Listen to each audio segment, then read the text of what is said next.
Hello, guys. I hope you all are doing well. Today, we are going to discuss the very important topic for the UPSC point of view.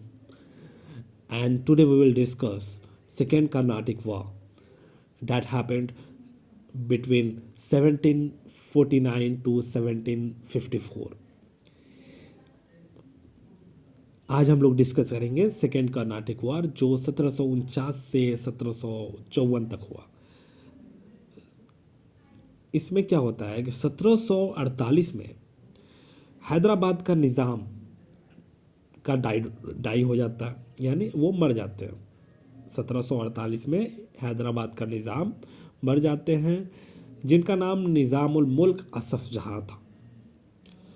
तो फिर क्या होता है कि war of succession छिड़ जाता है। जब भी कोई राजा एक मरता था तो उस समय वार ऑफ सक्सेशन होने लगता था। वार ऑफ सक्सेशन क्या कि जो भी उसके फैमिली मेम्बर थे वो राजा बनना चाहते थे, निज़ाम बनना चाहते थे, नवाब बनना चाहते थे, तो वही वार ऑफ सक्सेशन था। ठीक है। और 1748 में क्या होता है कि मराठा जो थे वो रिलीज कर देते हैं चंदा साहिब को, जो सन इन लॉ था दोस्त अली का, जो दोस्त अली का दामाद था। दोस्त अली कौन था? दोस्त अली कर्नाटक का नवाब था अनवरुद्दीन से पहले। जो हम लोगों ने कर्नाटक में अनवरुद्दीन था, उससे पहले दोस्त अली नवाब था। तो जब नवाब था, तो जब दोस्त अली मरा था, तो उस समय टेक्निकली कौन किसको बनना चाहिए था? और दोस्त अली का कोई बेटा वगैरह नहीं थे, तो उसके फैमिली मेम्बर यानी उसके दामाद को चंदा साहिब को बनना था।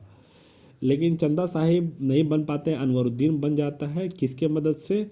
हैदराबाद के निज़ाम के मदद से, निज़ामुल मुल्क असफ जहाँ के मदद से अनवरुद्दीन बन जाता है। जब अनवरुद्दीन बन जाता है तो उसमें क्या होता है, जब फिर उसके बाद निज़ामुल मुल्क असफ जहाँ जब मर जाते हैं, तो उसी समय क्या करता है, 1748 में मराठा रिलीज कर देता है चंदा साहिब को, जो दोस्त अली के दामाद थे। ठीक है।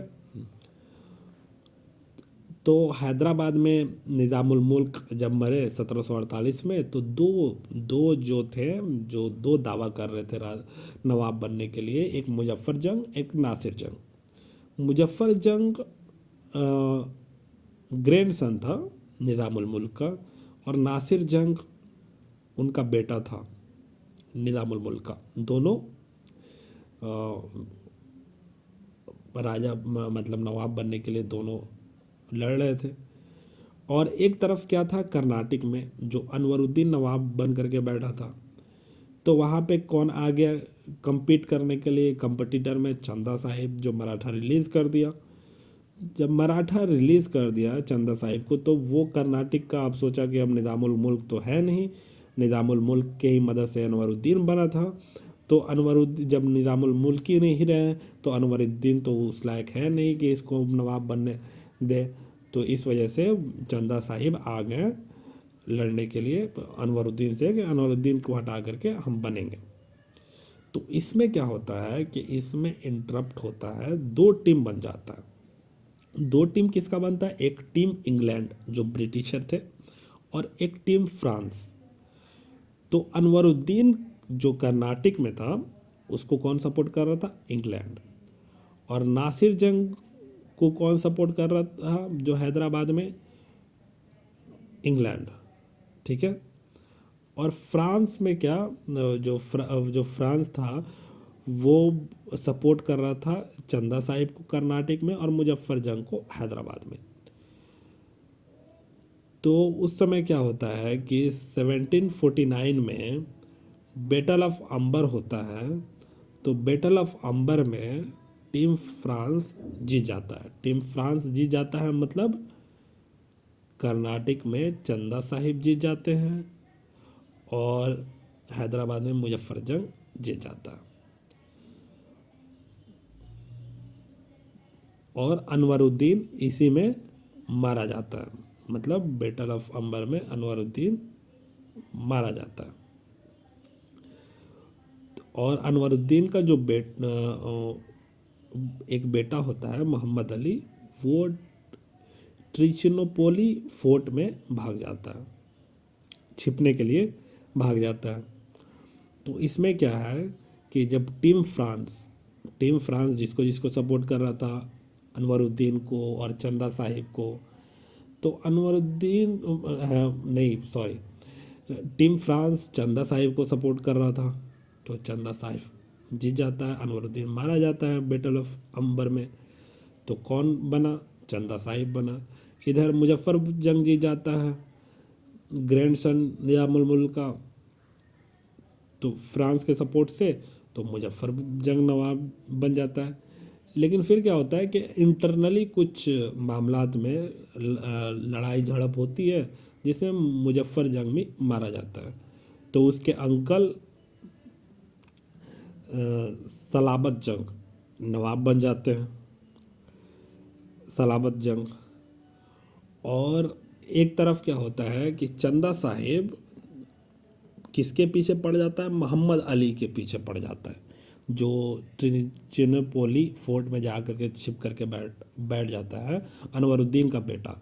क्योंकि चंदा साहिब को मालूम था कि ये जो मोहम्मद अली है वो ज़रूर बैकफायर करेगा, ज़रूर मेरे पीछे आएगा, compete करेगा मुझसे कर्नाटक का गद्दी छीनने के लिए।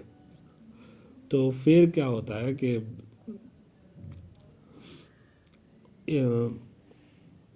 इसी में एंट्री होता है रॉबर्ट क्लाइव का। रॉबर्ट क्लाइव जो ब्रिटिशर था, तो उस समय क्या था ना कि दोनों तरफ, जैसे फ्रांस जिसको सपोर्ट कर रहा था, तो वो जीत गया होता है, फ्रांस जीत गया होता है। जैसे फ्रांस के सपोर्ट से चंदा साहिब जीत गए होते हैं, ठीक है, और फ्रांस के सपोर्ट से मुजफ्फर जंग जो जीत गया होता है। तो ब्रिटिशर को झटका लगता है कि हमारा जो ट्रेड चलता है साउथ से ही चलता है, जितना भी स्पाइस हुए हैं, कॉटन हुआ, जितने भी चीज़ का व्यापार करते थे वो साउथ से ही, उनको झटका लग जाता है। तो वो एकदम से चिढ़ जाते हैं कि कैसे मतलब अपना वर्चस्व बढ़ाया जाए, कैसे इन लोगों को हटाया जाए, फ्रांस को हराया जाए या मुजफ्फर जंग को या चंदा साहिब को। तो वो डिस्कस कर रहे होते हैं एक पूरे तरीके से बैठ करके, एक समझ लो कि जो बड़े बड़े इंटेलेक्चुअल ब्रिटिशर्स के डिस्कस कर रहे हैं कि कैसे इस चीज़ को हटाया जाए। तो उस समय में क्या होता है कि एक क्लर्क के तौर पे रॉबर्ट क्लाइव आया होता है, मतलब रिक्रूट होता है ना कि किस काम के लिए कौन सा बंदा, तो उसमें रिक्रूट होता है क्लर्क के तौर पे रॉबर्ट क्लाइव, जो इंडिया में आया हुआ होता है।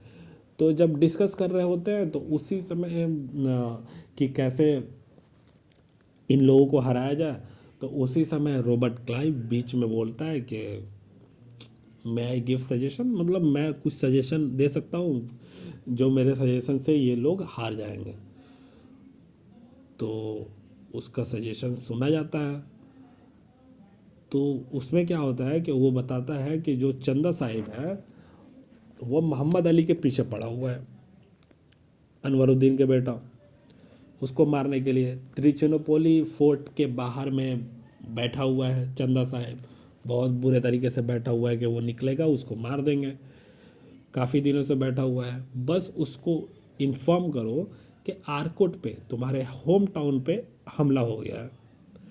जाहिर सी बात है, कोई अगर हमला करने कहीं पे गया है, अगर पता चले कि उसके मतलब घर पे ही हमला हो गया है, तो वो हमला करने गया है उसको छोड़ करके अपने पहले घर बचाएगा, ठीक है। तो वो क्या करता है कि इंफॉर्मेशन लीक करवाता है कि आरकोट पे हमला हो गया है चंदा साहिब को। तो चंदा साहिब छोड़ करके वहाँ से भागता है, ट्रिचिनोपोली मोहम्मद अली को छोड़ता है और भागता है। तो रॉबर्ट क्लाइव ने मौका मिलते ही रास्ते में ही चंदा साहिब को मार देता है, चंदा साहिब को मार देता है। और फिर क्या होता है कि फ्रेंच का जो ड्यूप्लेक्स, जो जिसको किंग मेकर बोला जाता था, मतलब उसका दिमाग इतना ज़बरदस्त था कि वो किसी भी मुद्दे में घुस करके वो अपना बेनिफिट ले लेता था। मतलब दो लोगों की लड़ाई, एक को सपोर्ट करके दूसरे को हरा करके पहले को गद्दी पे बैठा करके अपना बेनिफिट ले लेता था। और वही लाया पॉलिसी ऑफ किंग मेकर का, जो रॉबर्ट क्लाइव भी ड्यूप्लेक्स से ही सीख करके वो पूरे इंडिया में वो एक फाउंडेशन रखा था ब्रिटिश का। ठीक है। तो चंदा साहब मारा जाता है, ड्यूप्लेक्स को वो वापस बुला लेता है फ्रांस, क्योंकि फ्रांस गवर्नमेंट का ही, फ्रांस जो कंपनी चलती थी फ्रांस गवर्नमेंट का ही, और गवर्नमेंट में आपको पता ही है कि करप्शन सबसे ज़्यादा होता है। तो ड्यूप्लेक्स को वापस बुला लेता है। और फिर क्या होता है कि जो ये ब्रिटिश होते हैं, ब्रिटिश क्या बोलता है कि जैसे मोहम्मद अली को कर्नाटक का बना देता है नवाब, क्योंकि चंदा साहिब गया मोहम्मद अली को बना दिया। और जो सलाबत जंग जो बना होता है वहाँ का, मुजफ्फर जंग के बाद का हैदराबाद में, उसको कंटिन्यू करने देता है कि तुम कंटिन्यू करो। और लास्ट में क्या होता है, ट्रीटी ऑफ पौंडीचेरी 1754 में ट्रीटी ऑफ पौंडीचेरी हो जाता है। ट्रीटी ऑफ पौंडीचेरी में दोनों फ्रांस हुआ और इंग्लिश हुए, दोनों के बीच में पीस ट्रीटी हो जाता है कि तुम हम लोग फालतू का लड़ेंगे नहीं, आराम से अपना ट्रेड करेंगे और ज़्यादा से ज़्यादा अपना बेनिफिट करेंगे, एक दूसरे के मैटर में नहीं पड़ेंगे। और यहाँ तक के जो लोकल रूलर हैं उनके भी बीच में नहीं पड़ेंगे, वो जो भी करने करेंगे हम लोग बीच में नहीं पड़ेंगे, अपना बिजनेस से हम लोग सिर्फ मतलब रखेंगे। आई होप आप लोगों को ये कहानी समझ में आ गया होगा। Thank you so much guys.